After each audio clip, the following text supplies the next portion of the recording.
O governo brasileiro aprovou a entrada de 38 mil venezuelanos em solo brasileiro desde dezembro de 2018, segundo o CONARE, o Comitê Nacional para Refugiados do Ministério da Justiça. Após o bloqueio imposto pelo governo americano à Venezuela, em 2015, a crise humanitária se acirrou no país vizinho. E por causa disso, muitos venezuelanos deixaram sua terra natal e foram principalmente para a Colômbia. Uma parcela deles busca refúgio no Brasil e entra pela fronteira com Roraima. Uma força-tarefa que tem apoio de agências da ONU e de entidades civis procura ajudar os imigrantes na chamada Operação Acolhida. A professora Vera Razan é membro da Cátedra Sérgio Vieira de Mello e supervisora do Escritório Modelo de Arquitetura e Urbanismo da PUC e coordenadora do Laboratório de Arquitetura Humanitária. A Júlia de Queiroz é estagiária do Escritório Modelo e membro do Laboratório de Arquitetura Humanitária. Elas integraram um grupo de 6 pessoas que visitaram abrigos de acolhimento de venezuelanos em Roraima, em setembro de 2018. A visita foi parte de uma das missões da Cátedra Sérgio Vieira de Mello, projeto conjunto do Acnur, a agência da ONU para refugiados com universidades brasileiras. Olá, Vera. Olá, Júlia. Bem-vindas. Oi, tudo bem? Oi. Olá. Tudo bem? Eu queria começar perguntando para a Júlia como que foi essa experiência e o que vocês fizeram lá na missão. Bem, como a Vera gosta de dizer, todas as vezes que a gente comenta sobre essa história, eu era o mascote do grupo, né? Eu era a única aluna de graduação num grupo de professores, né? E a cátedra, ela é formada por pessoas membros de vários departamentos. Então, tinha a Vera, de arquitetura, tinha professores de direito, de letras, de serviço social, relações internacionais, claro. Então, primeiro que foi uma experiência, assim, academicamente muito forte para mim, de estar convivendo com pessoas de outras áreas do conhecimento, né, que a gente não tem tanta oportunidade de conviver na faculdade. E, assim, em termos pessoais e também acadêmicos, né, foi uma experiência muito forte, porque foi a minha primeira oportunidade de vivenciar tanto a pesquisa quanto a prática, né, da arquitetura em campo, de fato, né. A gente teve a oportunidade de dialogar com a arquiteta responsável do Acnur pelas operações do Acnur lá em Roraima, com os agentes do Exército que estavam atuando na Operação Acolhida, e com os próprios refugiados, né, que, por exemplo, a professora de letras, que integrava a missão, fazia entrevistas com esses refugiados que eram, assim, um aprendizado de vida, assim, para mim. Então, a experiência foi múltipla, assim, na minha vida. Muito legal. E Vera, de que forma a Cátedra e a PUC, em conjunto com a Acnur, trabalham na reintegração dos venezuelanos, na integração dos venezuelanos, né? E que tipo de atividades e projetos são desenvolvidos? Bom, na verdade, existem várias cátedras entre diversas universidades brasileiras.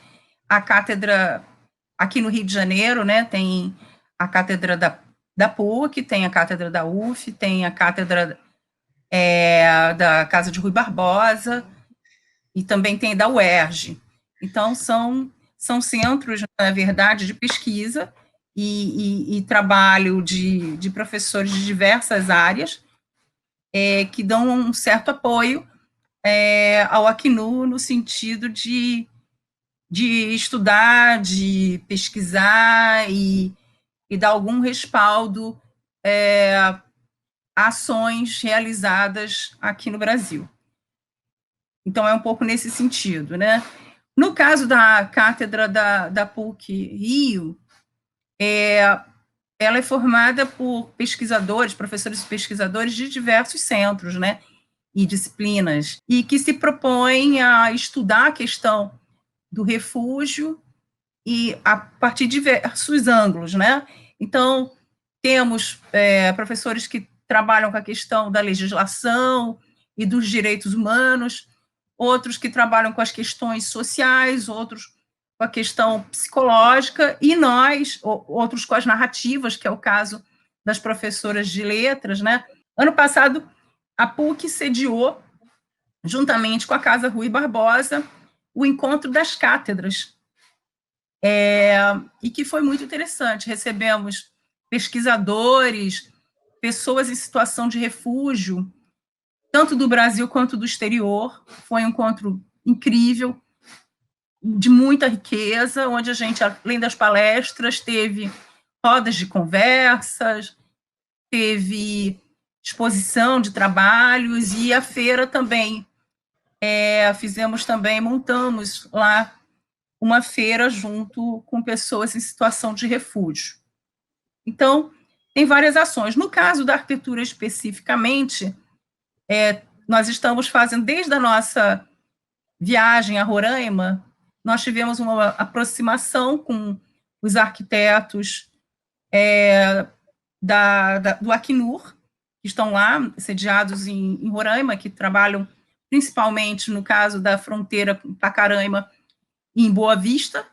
E, então, desde então, nós temos feito uma parceria com eles que esse ano, na verdade, se intensificou. Então, nesse momento, temos um trabalho bem interessante de tentar rever alguns protocolos na área da arquitetura e do urbanismo, né? E, principalmente, a qualidade desse projeto de acolhimento em termos climáticos, porque existem uns protocolos que são utilizados em vários países do mundo, mas, na verdade, a gente tem situações que são situações locais. E aí nós estamos trabalhando com os arquitetos Juliana Coelho e Fabiano Sartori, que são os coordenadores desses projetos lá em Roraima, através do Escritório Modelo e do Laboratório de Arquitetura Humanitária, dando esse suporte, esse apoio técnico e desenvolvendo o projeto junto com eles, né, para o Acnur. Inclusive, o nosso convite a integrar a missão veio dessa intenção, dessa colaboração, né, Vera? Sim.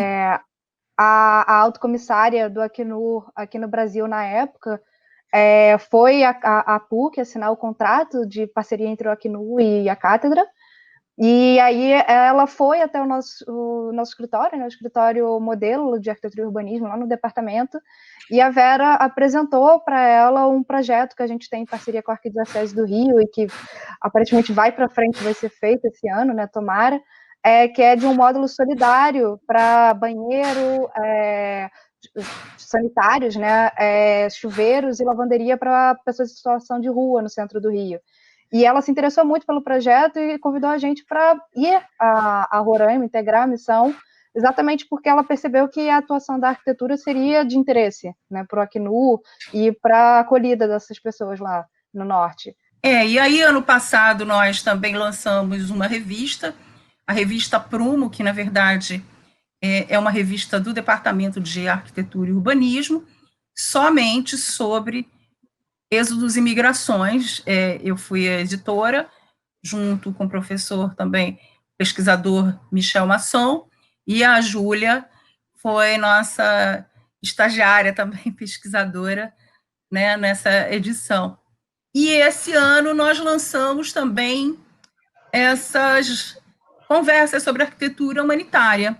E, Vera, sobre essas conversas humanitárias, eu acompanhei a do dia 27 de agosto com o Fabiano e a Juliana, e você citou em um momento, você destacou uma coisa que eu fiquei muito interessado, que foi a felicidade das crianças indígenas, quando você foi para as missões, para os abrigos. E eu queria que você contasse um pouco disso, o que você sentiu com o contato com a comunidade indígena, o que você sentiu de diferença entre a comunidade indígena e os refugiados venezuelanos, se a Júlia também quiser comentar.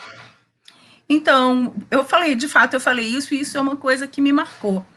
Enquanto eu sentia uma certa angústia das crianças não indígenas, eu senti maior felicidade nas crianças indígenas. E fui tentar compreender o porquê. Eu acho que isso tem uma relação com o próprio corpo familiar. O que acontece? Nos abrigos indígenas, a gente tem uma outra situação. A gente tem uma situação, primeiro, que são famílias mais numerosas, né? E elas estão juntas. Então tem ainda que eles não estejam num lugar com maior relação com a vida deles, com a cultura deles, eles estão em família, eles têm os primos, têm os tios, os avós, os pais, os irmãos, todos juntos. No abrigo indígena, eles construíram uns fogões, né? Uns fogões onde as próprias famílias fazem sua alimentação, o que é diferente num abrigo não indígena. Os abrigos não indígenas recebem a comida. O exército leva 3 vezes ao dia a alimentação, café da manhã, almoço e jantar. Chegam lá quentinhas. Então, essas pessoas comem uma comida que não é feita por elas. E eu acredito que esse momento, o momento da alimentação, o momento dessas trocas e da manutenção desses laços culturais através da alimentação, acho que isso é um dos fatores. O outro fator, então, com isso existe lá essa situação dessas cozinhas comunitárias, que eu acho que isso é muito interessante, isso é um diferencial. Outra questão que eu acho interessante é que eles preservaram o uso das redes, então eles criaram umas estruturas de redário, então isso tem uma relação também cultural com eles, o que é diferente das outras famílias que estão abrigadas em barracas, em colchonetes, mas não estão nas camas, não estão numa situação... Nesse ponto, Vera, eu acho que é até interessante a gente comentar que as famílias não indígenas, elas também não são famílias não indígenas que vêm de áreas rurais. A imensa maioria dos refugiados venezuelanos que estão abrigados em Roraima e não são dos grupos indígenas, como os Uará ou Inhepá, são grupos urbanos, são pessoas que vieram das cidades, vieram de Ciudad Bolívar e outras. Então, a ruptura do normal para elas foi mais grave do que para os indígenas. Então, e aí tem uma questão dessa rotina, é onde eu ia chegar, eu achei ótimo a Júlia trazer isso. Então, o que a gente via lá? As crianças indígenas, elas têm um outro ritmo de vida, né? Então, elas têm um momento em que elas estão jogando bola, elas têm um momento em que elas se juntam e produzem objetos artísticos e artesanato, e trabalham com os adultos, fazendo algumas coisas com palha de buriti, com sementes e etc. Isso faz parte da cultura e isso é um aprendizado. Enquanto que para a gente é sempre uma atividade extracurricular, isso faz parte da vida, da rotina deles. Então, de certa forma, há uma atmosfera nos abrigos indígenas, ainda que a ambiência seja completamente distinta do que eles estão acostumados, existe uma atmosfera mais próxima e propícia também à manutenção de uma certa rotina. O que acontece é que essa ruptura nos abrigos não indígenas é muito grande. Então, aquelas crianças, a maioria matriculava em escolas, os pais estavam trabalhando fora, não tinham, normalmente, essa proximidade de 24 horas por dia, elas tinham objetos, né, porque vivem num outro sistema, né, de vida, onde você adquire as coisas, enquanto os indígenas, né, as crianças indígenas, muitas vezes, elas mesmas, ou suas famílias, produzem seus brinquedos, e elas continuaram fazendo isso nos abrigos. As crianças não indígenas estão acostumadas com brinquedos comprados, industrializados, e de repente não tem. Elas estavam acostumadas com seus guarda-roupas cheios de roupas, também não tem, porque elas acabam viajando com uma mochila, e aquilo vai ficando com poucas coisas. Então, e de repente cada uma teria seu quarto, ou enfim, as crianças teriam um quarto separado de seus pais, e de repente estão todos dentro de uma mesma barraca. A comunidade indígena funciona de outra forma. Até mesmo a comunidade indígena que já estava fora dos grupos indígenas tradicionais, né?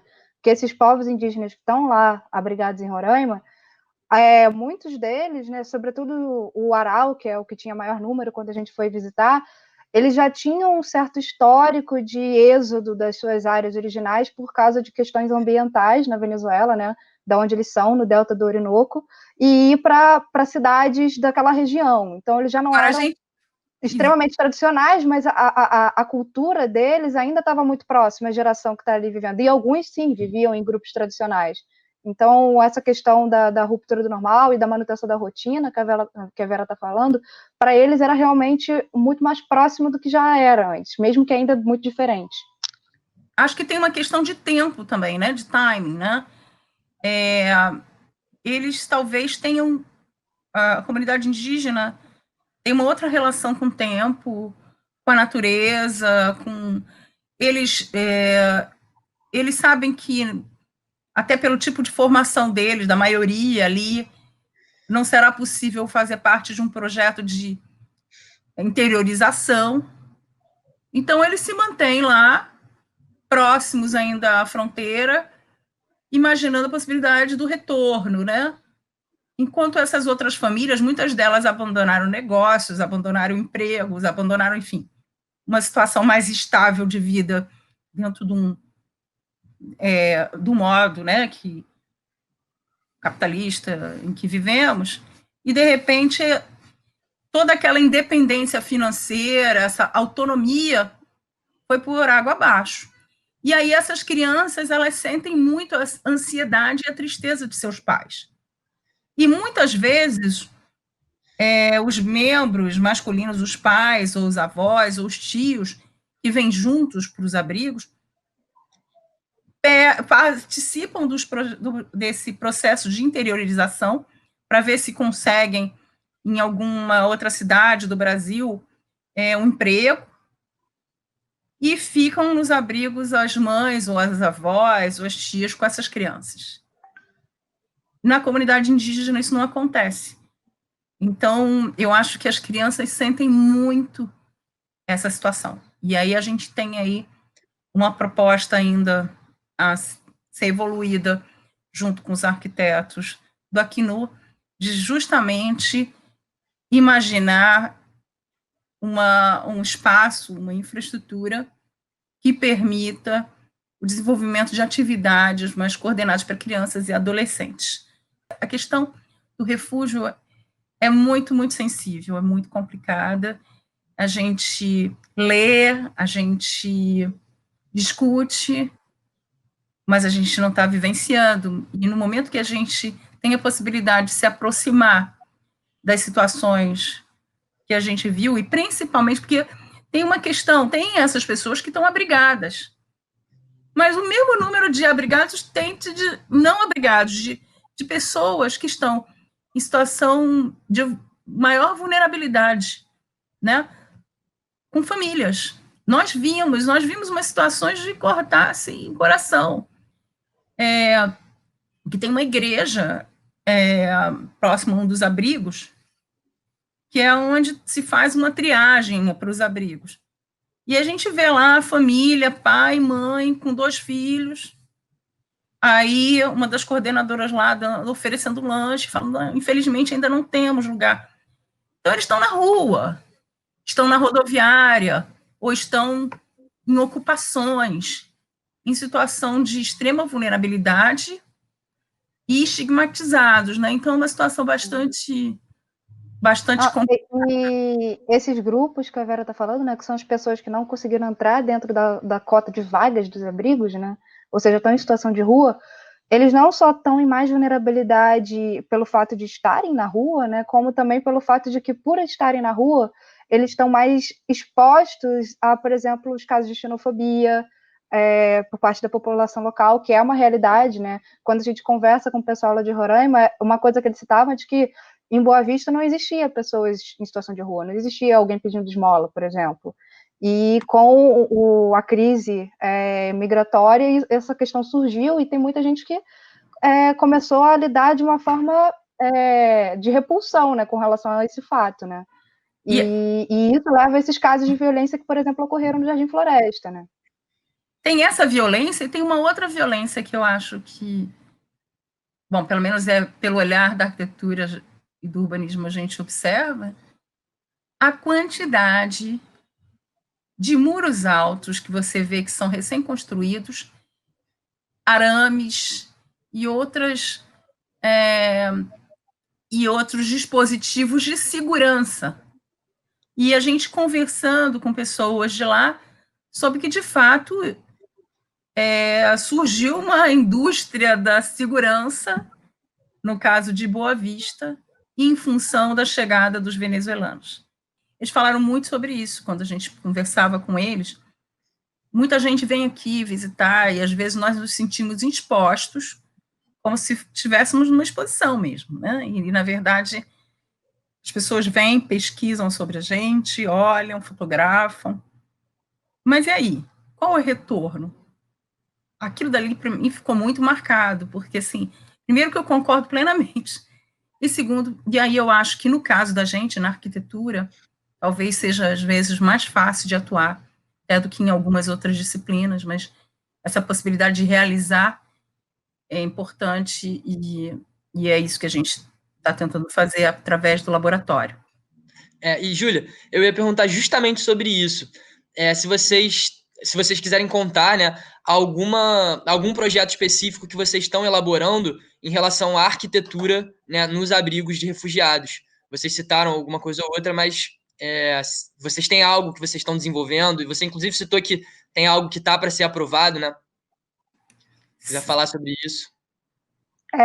Então, a Vera vai saber mais detalhes, né? Mas eu não sei até que ponto que a gente pode contar também, porque está tudo ainda em fases de aprovação, de trâmites, né?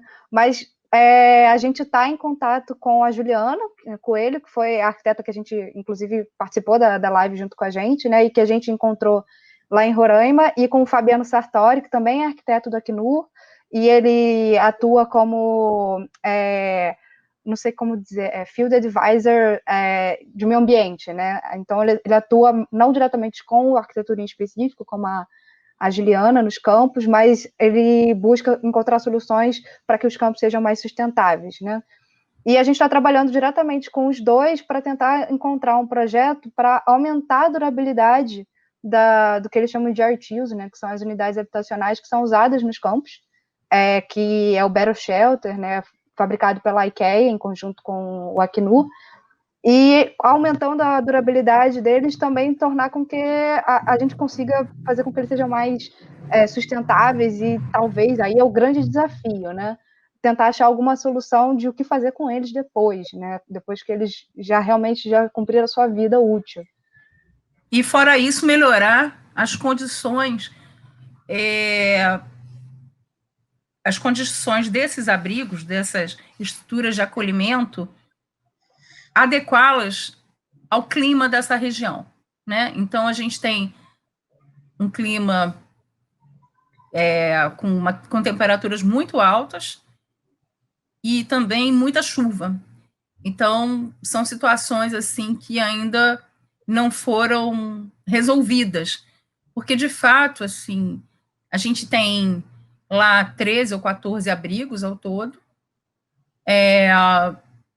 e alguns que foram adaptados naquele momento, né, que a Juliana teve que fazer aquilo a toque de caixa, e outros que já estão sendo pensados com um pouco mais de tranquilidade, que é o caso do Rondon, né, que você tem um complexo Rondon 1, 2 e 3, que abriga, em sua maior parte, essas casinhas Better Shelter, né, mas em terrenos muito áridos. Então, a gente começou a imaginar também que, uma vez que essa situação ela não se resolve tão rapidamente quanto se imaginava, né, porque eles acreditavam que era uma situação de 2 anos, e 2 anos já se passaram, né, mais de 2 anos, e possivelmente vem aí pelo menos mais 2 anos, enfim. Então, primeiro, que essas casinhas que têm uma durabilidade de no máximo 3 anos, elas já começam a ficar num estado não tão bom. Sobretudo por conta do regime de chuvas, né, Vera? Regime de chuvas e alta rotatividade, né? Exato. Porque ela não é aquela casinha que você, olha, fizemos essa casinha para essa família que vai ficar esse tempo. Muitas famílias já saíram dali, algumas voltaram para a Venezuela, outras foram para outros estados, outras foram para outros países, enfim. E aí entram outras famílias. Existem situações de famílias menos numerosas que acabam tendo que dividir uma casinha dessas. E tocando a vida sempre dentro de uma situação de bastante dependência e num sistema de acolhimento que é precário, né? Que ele é feito por uma situação emergencial. Então, assim, o que a gente está fazendo, de fato, nesse momento, estudando junto com a Acnur, os arquitetos, formas de melhorar essa situação. Uma coisa que vocês conversaram muito na roda de conversa com o Fabiano e a Juliana foi isso, né? Como o abrigo ele é uma ferramenta de proteção e também de reconstrução de identidade e de vida, né? Então, a criação de espaços propícios a uma socialização maior e a uma adaptação, né? Um acolhimento maior em relação à cultura dos refugiados, eu acho que isso é muito importante, né? E eu ia também falar sobre uma coisa que vocês comentaram e conversaram bastante na roda de conversas, que foi sobre a ideia da arquitetura humanitária não ser só algo emergencial e ela ter que ir para além da emergência, né? A arquitetura humanitária ela está presente na arquitetura, a arquitetura é ser mais humana. E eu ia perguntar para a Vera como que isso está sendo trabalhado, se isso vem sendo trabalhado no departamento de arquitetura. Bom, então vamos lá. A gente tem, na verdade, existe uma disciplina eletiva que é exatamente de arquitetura humanitária, que a gente teve no período passado e possivelmente vai ter no ano que vem novamente, que fala mais especificamente sobre isso. Já tivemos também disciplinas eletivas, não só comigo, mas com outros professores, que lidam também com habitação de interesse social ou favelas também, né? A gente tem uma professora, Tatiana Terry, que tem grande experiência em projetos também junto a comunidades e favelas. No escritório modelo, nós não trabalhamos só com esse projeto que tem uma relação com a questão da arquitetura humanitária. Também temos esse trabalho com a arquidiocese, que é um trabalho de acolhimento às pessoas em situação de vulnerabilidade, né, na cidade do Rio de Janeiro. Temos também mais um outro projeto, que é um projeto junto à comunidade Parque Vivo. Nós, inclusive, recebemos, né, o prêmio do edital do Instituto das Humanidades para construir as estações de higienização da Vila Parque da Cidade, né, por conta do projeto do Parque Vivo, que é um projeto comunitário, né, que acolhe principalmente crianças e adolescentes na Vila Parque da Cidade, vizinha à PUC, né. Então, a gente tem um grande envolvimento com essas questões e entende que fazer uma arquitetura mais voltada para essas situações, né, e principalmente tentando entender as demandas daqueles que estão sendo atendidos, a gente acha que isso é uma coisa muito importante. E aí, no escritório modelo, o escritório modelo é um escritório, um projeto de extensão, né, universitária. Então, ali, a gente consegue formar, né, futuros arquitetos e arquitetas com esse pensamento, né, com essa vontade de atuar de uma forma mais próxima dessas pessoas que necessitam também.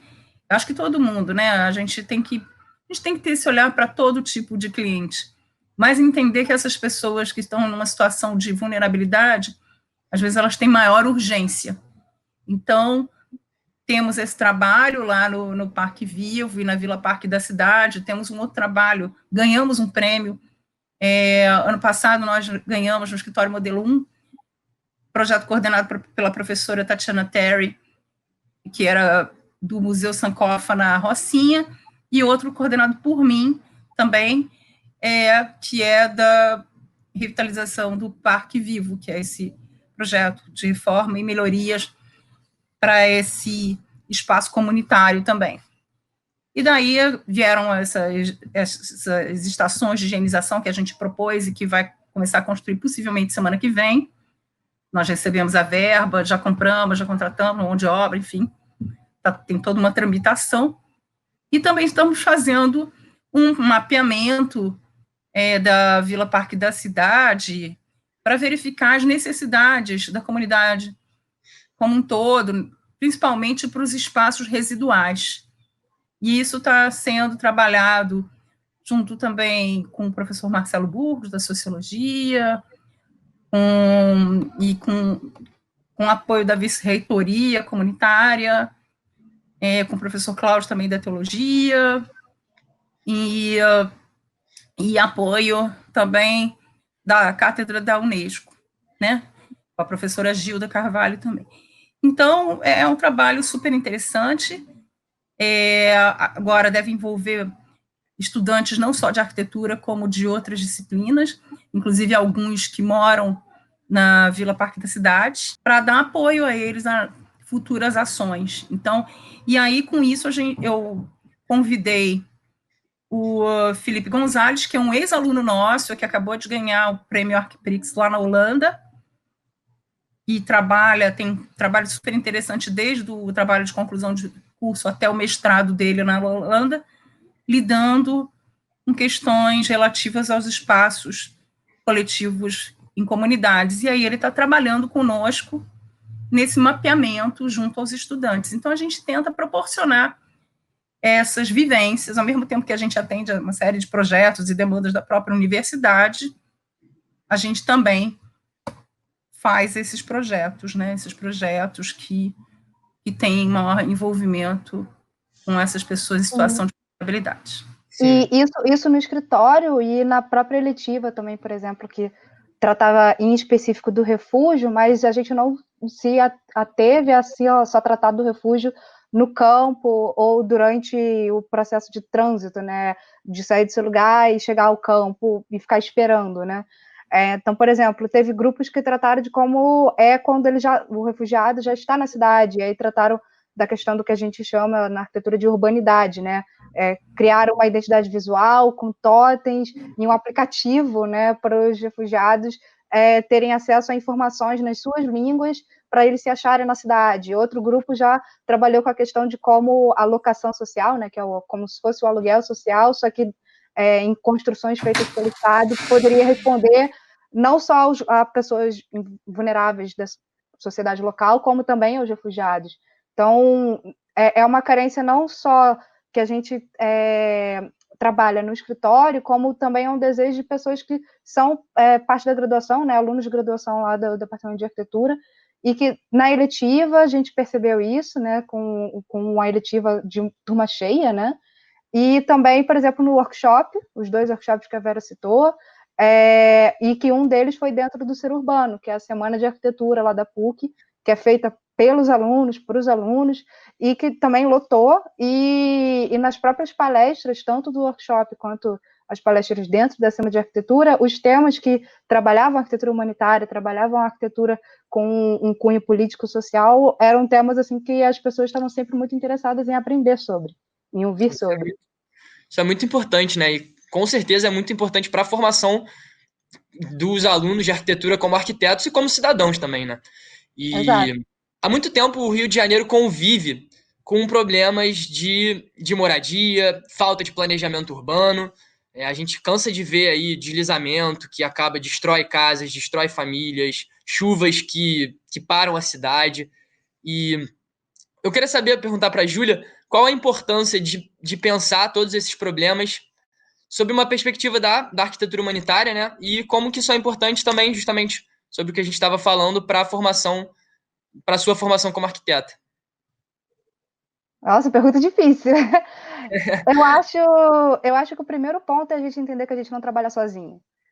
Isso é uma coisa que eu e a Vera, por exemplo, ontem conversando com as 2 arquitetas que vão estar na nossa roda de conversa amanhã, né, da conversa de arquitetura sobre arquitetura humanitária, né, foi uma coisa que a gente trouxe à frente, né, que é entender que o arquiteto não é o salvador da pátria e a gente não tem a solução para tudo, né, então a gente tem sempre que trabalhar junto. Então, por exemplo, como a Vera está falando, no projeto do Parque Vivo, não foi só o escritório modelo sozinho, foi o escritório modelo em associação com professores de outros departamentos, com a Cátedra da Unesco, com o próprio Parque Vivo, de fato, né, que são os principais interessados, Então, acho que esse é o primeiro passo, é a gente perceber que a gente não vai ter a solução pronta, e tem que estar sempre em discussão. E aí eu acho que como aluna de arquitetura, né, eu estou na boca do TCC, perceber isso é perceber que a minha profissão e a profissão de todos os meus amigos de faculdade é uma profissão que a gente não pode fazer sozinho.